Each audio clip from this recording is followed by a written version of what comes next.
What is good, guys? It's Casey Dream here. I'm just jamming out to the little jazz in the background. Anyway, this is chapter 11 of He Bites, and I'm going to try to keep it going and see how long it takes me to get finished with the book. Well, how many chapters I can get done in a day. So, spam me update activated. Anyway, Jack. When I said carry me home, I didn't expect. I didn't. Let's start that again. Chapter 10. Chapter 11. Danger. Jack's POV. How about OTP?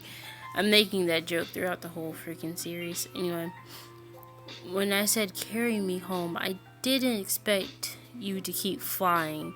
I said, now hiding into the crook of Mark's neck. Not the only. What? Not only was he flying me home, but he was. Constantly keep going higher. The higher he went, the tighter I grabbed onto his shirt. I could feel his chest rumble as he laughed. You never told me you had a fear of heights. And you never asked me to carry you on foot, he said simply. You just want an excuse to have me keep hugging you, I mumbled.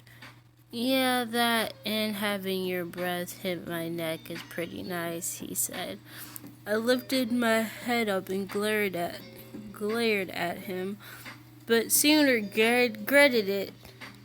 When I could see the night sky behind him. My eyes slowly drifted downwards to find no ground, his thumb on my chin, stopping me from looking down. Don't look down there. How about that payment now? He asked, smirking. You haven't carried me home yet, I said, crossing my arms over my chest and looking to the side. I could feel his eyes roll on me as we began to move again. What if someone sees us? I asked. Then they'll see us, but trust me, it doesn't matter if they see us anything. If they see us, anything will be done about it, he said. I guess he had a point. It's not like we're harming anyone or doing anything illegal. We're just defying gravity figures. I love myself. Physics. I guess the only people we could be bothering at the moment are scientists. Yeah, we finally got home and I swore I don't even know myself onto the ground, basically giving the earth a hug. Hey, don't get all touchy with the ground, he said, pulling me off of it.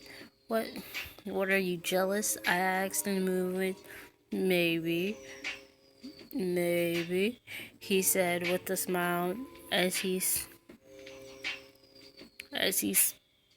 sneaked his arms around my hips. Well, you shouldn't be. You're the only one who made me go. Yeah, you're the only one who made me go insane and complete changed my life. So you're the only one I want to be with, I said, leaning in.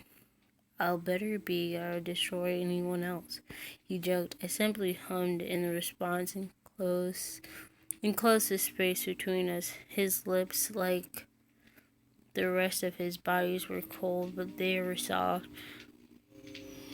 God. Soft.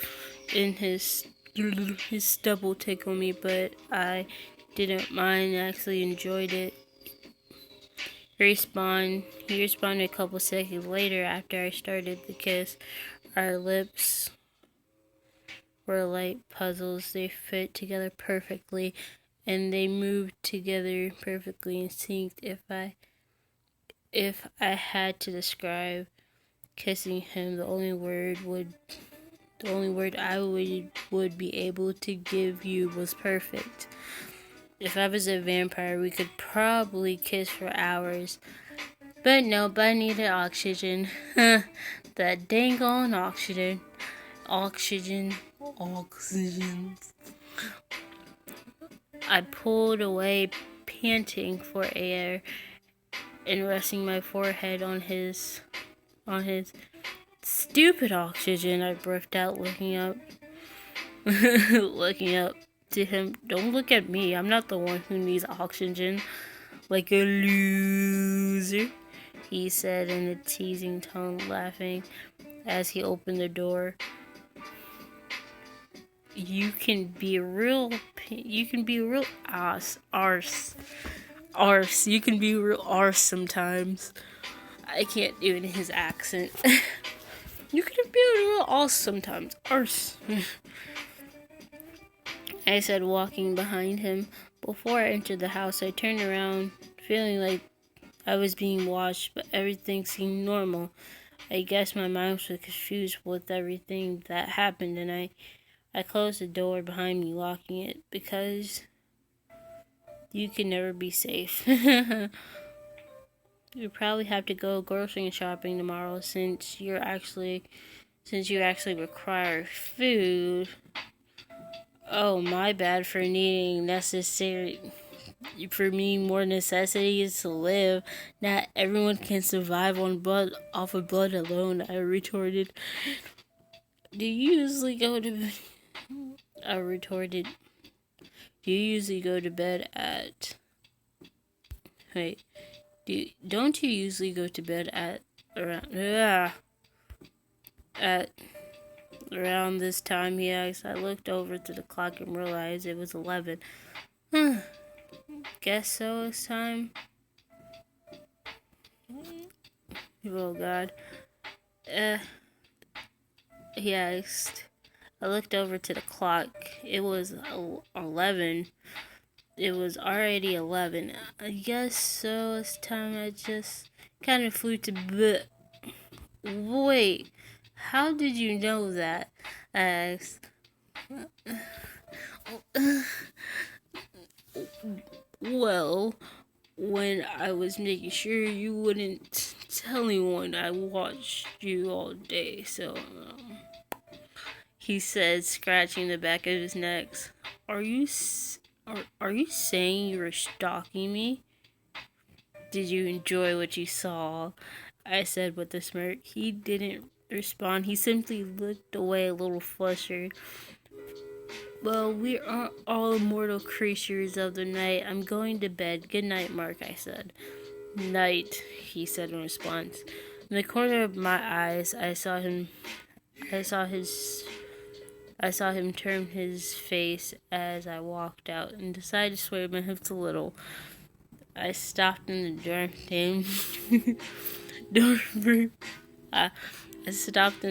for him and turned to see him gripping the couch. I giggled as I closed the door and changed into some pajamas, and I took my shirt off. Pajamas first, and I took my shirt off. I got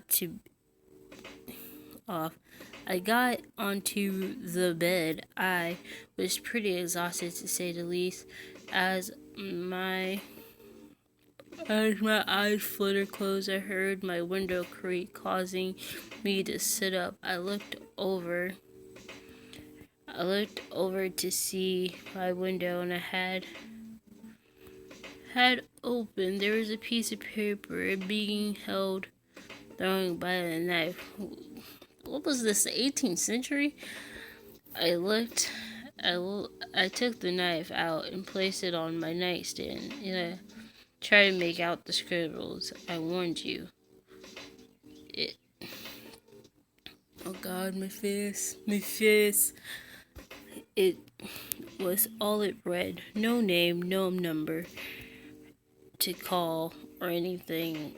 Not even initials. Jeez, whoever. Jeez, it was middle school. What?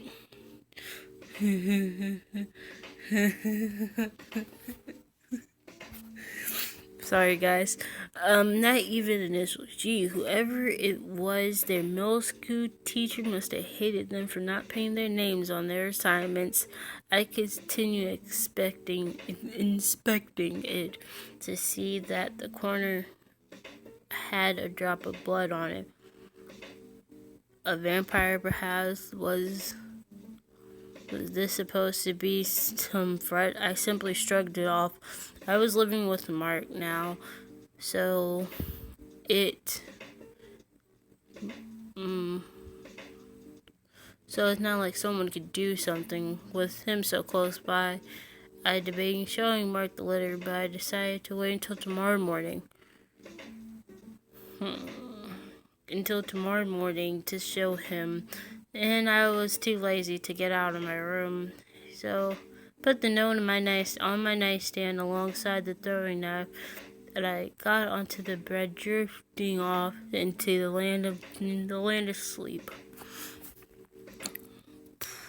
Dreamland. It was different this time. Instead of images of people screaming, it seemed like to be movement. I was tried to do something, but I couldn't move, and there was 3 figures in the room. It seemed to be familiar, but I couldn't place my finger on it. But the other one was completely new to me. They're all covered by shadows. The only thing I could see was 3 eyes. The 3 eyes were from the nightmare I've been having for a while now. And the third person had magnetized. You'll become he hates most. You'll become he hates most. A voice came through, so similar, filled with a seemingly impossible amount of hatred. Then pain spread through my side and the rest of my body. But then it was just images, and the sound screams again. However, the image wasn't just my eyes, it was my face, completely blank of emotion. Back to reality. The real world. I snapped awake to see Mark on the foot of my bed, looking at me worried. I looked outside to see the sun was rising. "Are you alright?" he asked. He moved to sit beside me and cupped my face into his hand. "Yeah, just that stupid nightmare," I said. I couldn't help but feel bothered by this now. It's been a week, and every night there seems to be something new to these nightmares. "Do you want to talk about it?" he offered.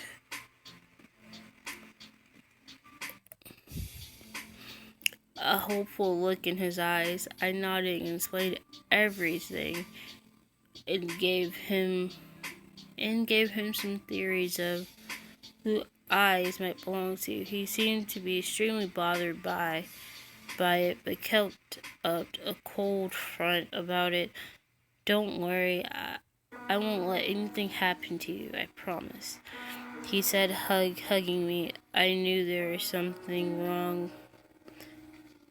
and he could tell me, but I was glad he was keeping a more calm attitude, since it made me feel a little better.